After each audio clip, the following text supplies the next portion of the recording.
Rob, nakakatuwa kasi for the second time, naglabas yung VMX ng live entertainment show at ikaw na yung bida rito. Ikaw na yung pinakatampok. How do you feel being part of this production? The solid gold. Yes. Of course, sobrang ano po, nakakatuwa, nakakataba sa puso kasi syempre parang dito nakita ko na pinagkatiwalaan na ako ng Viva na ay ito na baka kaya na ni Rob.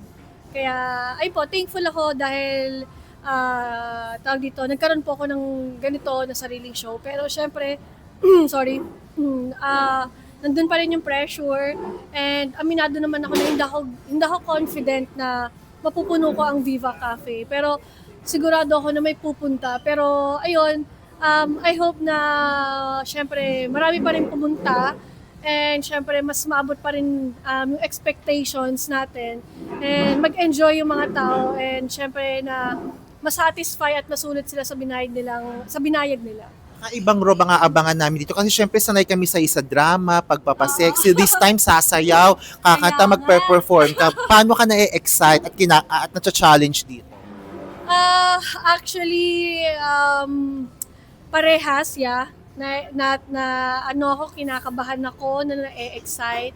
Pero I know naman na gagawin ko naman yung best ko, actually namin lahat. Kasi magkakaroon naman din kami ng rehearsal. Siyempre, hindi naman tayo ganun kagaling na, na dancers at singers. Kaya siyempre, kailangan pa rin natin ng guide ng mga, siyempre, ng mas may nakakaalam ng gagawin natin. And ayun, Aabangan ka talaga namin. Invite our kapatid.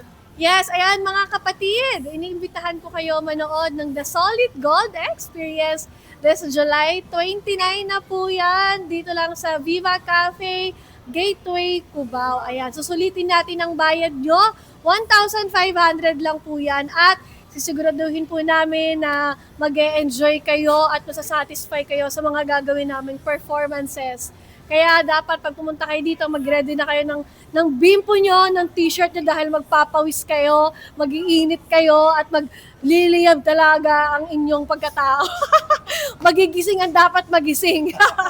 Kaya abangan nyo po ang show namin and supportahan po natin.